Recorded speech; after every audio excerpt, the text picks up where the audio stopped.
did it for the city, so I must do it for the night. Can you complete Batman Arkham Knight without gliding? After capturing Scarecrow and starting to restore Gotham to its former self, how close to nightfall can we get without unfurling our cape? Let's find out. I'm going to lay down right now that I am not going to collect all the Riddler trophies. Unlike Arkham City, where I honestly had fun getting everything again, I do not feel like going through that for Knight. On top of that, I know there are impossible trophies, and I just don't feel like going through them all again. Plus, my proof videos are long enough already. I don't need to throw every single riddle in there with them. But fret not, because I will be talking about the riddle rooms themselves. But we'll get to those later. First, let's get through the easiest missions. Right off the bat, we can eliminate all the Batmobile missions. These include Armored and Dangerous, Campaign for Disarmament, and Gotham on Fire. All of these see us using the Batmobile the entire time, only getting out for Firefly. And said getting out is a simple eject that doesn't put us into a glide, and immediately brings Firefly down. Similarly, we can knock out the other militia missions, own the roads, and occupy Gotham, as we just have to take out a few enemies and destroy the module. It doesn't require us to glide at all, and after getting him, Deathstroke is easy to take out and doesn't need us to glide either. Next we have the Perfect Crime, which is still incredibly easy, as we just need to find the bodies, scan them, and find Professor Pig. No gliding needed here. Similarly, we can easily beat the Line of Duty, as we just need to find the firefighters and beat up a few thugs. The only potential glides we have here are when we're rescuing the captain, as it's really just a big stealth section. But we're able to get through that without gliding too.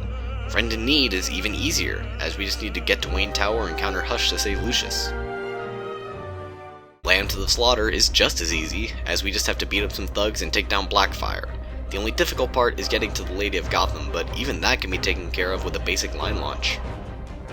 Heir to the Cowl is just as difficult as always, but it may just be a little difficult to get to Azrael. I'm looking at you, Lady of Gotham. Beat up the enemies, break the sword, and move on with our lives. Face Bandit is where we finally see some slight difficulty, as we go through a lot of Predator sections, which are made difficult without gliding. At the same time, they are made much more difficult because we have so many options. At the same time as that though, the first half where we have to get a certain number of thugs quickly can feasibly be difficult, as it's entirely possible we can't get behind them and avoid being seen. That being said, the real difficulty comes in when Two-Face cuts the alarm. Then we have to be silent when we sneak up on enemies. At the same time, we have a lot of tricks at our disposal, and it's not difficult to take thugs out, even when Two-Face himself shows up in the final act. Next, let's talk about Gunrunner Penguins mission. I thought this would actually be a really hard mission, considering we have to follow a truck from the rooftops, not with the Batmobile. But I was pleasantly surprised. I found that the truck actually moves incredibly slowly, and it's far from difficult to keep up, even without gliding. And the rest is no different, as it's just thug beatdowns. Suffice to say, this was one of the easier missions, unlike our next entries. As far as impossible goes, I am pleasantly surprised to say that Creature of the Night is entirely possible. We can actually utilize a strategy from earlier in the run to latch on to Man-Bat. We just have to be patient and chase him down with a line launcher, then drop onto him when we're close enough and take him down. We just have to do that 3 times, and we win. I was very surprised to see this mission done as quickly as it was, because this one had me worried the most. Yet, it was actually one of the easiest missions of the no-glide run. Definitely give this mission a try without gliding, especially since the rest of the game is so freaking long. With that said, just like last time, let's talk about the green elephant in the room. We are able to beat every riddle room without gliding, except for one. That one is Flight School. This mission is so close to being possible that it's honestly a crime. Our goal is to glide into these pressure plates on the walls by ejecting from the Batmobile. The problem is that ejecting puts us into a glide, and we don't want that. So my hypothesis was that we line launch into them. The problem is that line launching into them doesn't trigger them. Not that it matters, because no matter where we go on in the level, we can never reach high enough to trigger the switch. The highest point we can reach in the level is by flipping the Batmobile on its side and standing on the back tires. That still doesn't give us nearly enough height to reach it, so I made a new hypothesis. Jump from the line onto the pressure plate. Doing so got me closer, but it's still not high enough to trigger the switch. The highest point in this level is the chain above the fence. Unfortunately, we can't line launch from chains, so it's seemingly worthless. Then I started digging through the moveset to see if we had anything that allowed us to use the line launcher mid-air. Surprisingly, there was one. Unsurprisingly, it may or may not break the rules. If you enter a glide and hold down the left stick, Batman will shoot the line launcher perpendicular to his orientation. Technically speaking, we can jump off the chain and immediately use the launcher, therefore not technically being in a glide. The problem is that you have to have the A button held down while performing the action, so the game thinks you're in a glide. This level of technicalities is what made me so worried about claiming this as complete. Technically, we don't go into a glide, but simply dropping from the platform doesn't give us the same result. So I'm left in a ridiculous dilemma here. So let me know if you think this action counts as a glide in the comments below.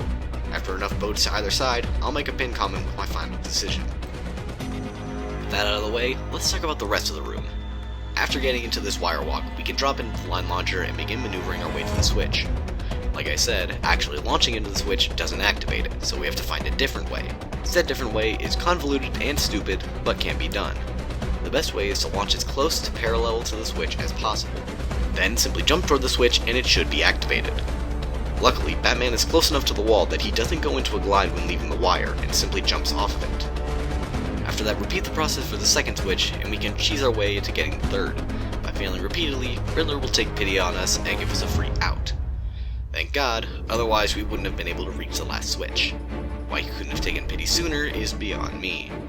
That was an unfortunate failure, but I'm very pleased to say that that was the only, maybe, impossible Riddler room.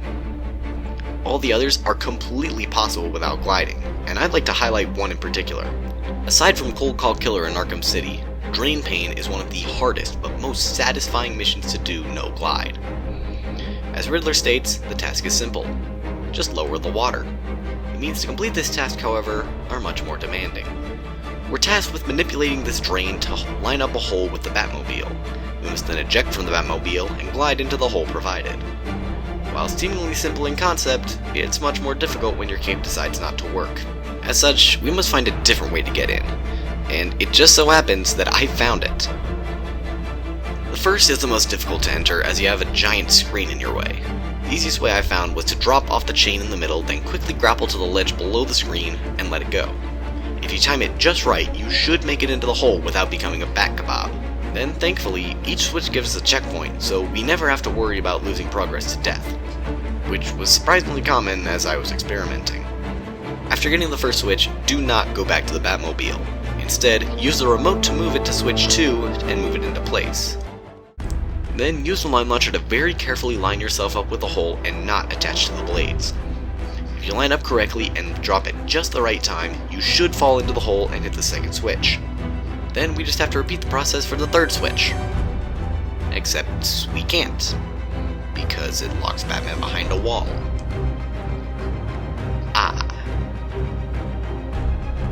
Not really. After revealing the objective, you can return the Batmobile to the second section and return the place to let Batman out. Then do the line launch trick again and get the third switch.